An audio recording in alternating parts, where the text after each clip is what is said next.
Assalamu alaikum students, hope so you are doing well. Welcome to my YouTube channel where literature comes to life through the art of handwriting. जी तो आज का जो हमारा topic है वो है theatre of the absurd का topic discuss करेंगे की समरी द केयर टेकर जो कि लिखी थी हैरोल्ड पिंटर ने। की पॉइंट्स के हिसाब से अगर इसे देखा जाए तो ये द केयर टेकर जो समरी थी ये पब्लिश हुई थी 1960 में और इसका जो लिटरेरी पीरियड था वो था अब्सर्डिस्ट थिएटर और इसका जेनरा जो था वो ड्रामा और ट्रेजिक कॉमेडी था और सेटिंग थी इसकी जो वेस्ट लंदन में मतलब ये परफॉर्म हुआ था और पॉइंट ऑफ व्यू के हिसाब से ये देखा जाए तो ये एक ड्रामेटिक मोनोलॉग है। उसके अलावा इसका जो एंटागोनिस्ट था यानी कि जो विलन था इस समरी का वो डेविस था। जी तो इसकी जो समरी है द केयर टेकर की ये हम पॉइंट्स के हिसाब से देखेंगे, इस तरह आपको इजीली समझ आ जाएगी। फर्स्टली तो हम इसका इंट्रोडक्शन डिस्कस करेंगे। प्ले था ये हैरोल्ड पिंटर का मशहूर ड्रामा है जो पहली बार इन्होंने 1960 में पेश किया गया। ये ड्रामा इंसानी रिश्तों, ताकत और शनाख्त के मौज़ूआत को गहराई से पेश करता है। जो कहानी है ये 3 किरदारों पर मबनी है। इसमें जो फर्स्ट है वो है ईस्टर्न, सेकंड है मेक एंड थर्ड है डेविस और ये एक खस्ता हाल कमरे में पेश आती है। जी तो कहानी का जो आगाज़ है वो एस्टन से होता है। ये एक करैक्टर है और इसके अलावा जो एक खामोश और नरम दिल शख्स है वो डेविस नामी एक बेघर बूढ़े आदमी को लड़ाई से बचाकर अपने साथ घर ले आता है और इसे आर्जी तौर पर रहने की जगह फ्राहम करता है।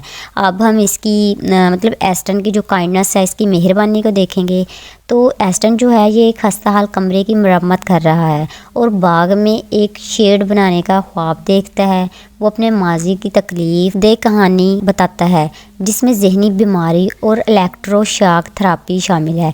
इस इलाज ने इसे खामोश और तन्हाई पसंद बना दिया है। अपनी जद्दोजहद के बावजूद वो डेविस के साथ हमदर्दी करता है और इसकी मदद करने की कोशिश करता है। अब हम डेविस का बिहेवियर रवैया देखेंगे। जी तो जो डेविस था ये एक नाशुक्रा और चालाक शख्स है। वो हमेशा शिकायत करता है, एस्टन के जहनी मसाइल का मजाक उड़ाता है और अपनी हालत बेहतर बनाने के लिए बहाने बनाता है। वो बेहतर सहूलतों का मुतालबा करता है और एस्टन की मेहरबानी का फ़ायदा उठाने की कोशिश करता है। जी तो एस्टन और डेविस के बाद थर्ड करैक्टर आता है जिसका नाम है मीक। में हम देखेंगे कि मीक का अराइवल यानी कि उसकी आमद कैसी होती है। जी ये जो मीक था ये एस्टन का छोटा भाई एक गैर मतवक्की और जारहाना किरदार है। वो असल में घर का मालिक है मगर इब्तदाई तौर पर डेविस को डराता है लेकिन बाद में इसे केयर टेकर की नौकरी की पेशकश करता है।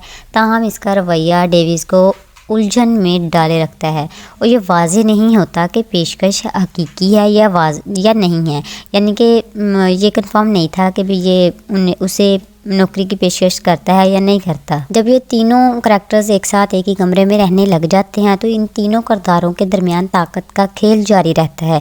डेविस भाइयों के दरमियान इख्तलाफात पैदा करने की कोशिश करता है ताकि घर में अपनी जगह महफूज कर सके, लेकिन इसकी खुदगर्जी और धोखाधड़ी इसे मुसीबत में डाल देती है और आखिर में एस्टन और मीक दोनों डेविस को मुसरद कर देते हैं क्योंकि वो नाशुक्रा और धोखेबाज साबित होता है। कहानी का अख्ताम जो है वो गैर वाज़ेह अंदाज में होता है जहां डेविस मायूसी का शिकार हो जाता है जो इसकी नाकामी और इंसानी रिश्ते कायम करने की नाअहली की अलामत है। जी तो हम सिंपल अल्फाज में अगर इस स्टोरी को देखें, इस समरी को समझें तो ये था कि जो एस्टन और मीक थे ना ये एक ही घर में एक ही कमरे में रह रहे थे। ये दोनों भाई हैं और उसके बाद जो एस्टन है ना उसे एक बूढ़ा आदमी मिलता है, उसका नाम डेविस है।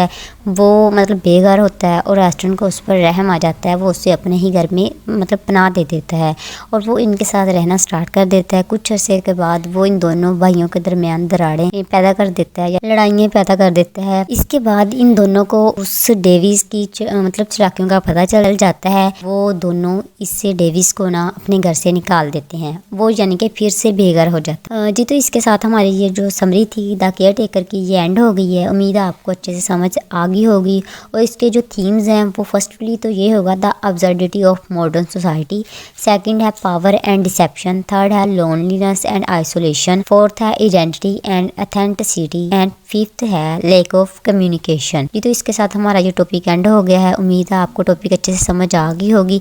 बाकी आपका जो भी क्वेश्चन हो वो आप कमेंट सेक्शन में पूछ सकते हैं। चैनल पे न्यू है तो चैनल को सब्सक्राइब कीजिएगा। वीडियो पसंद आए तो वीडियो को लाइक कीजिएगा। जी तो मिलते हैं अब हम अपनी नेक्स्ट वीडियो में। Thanks for watching.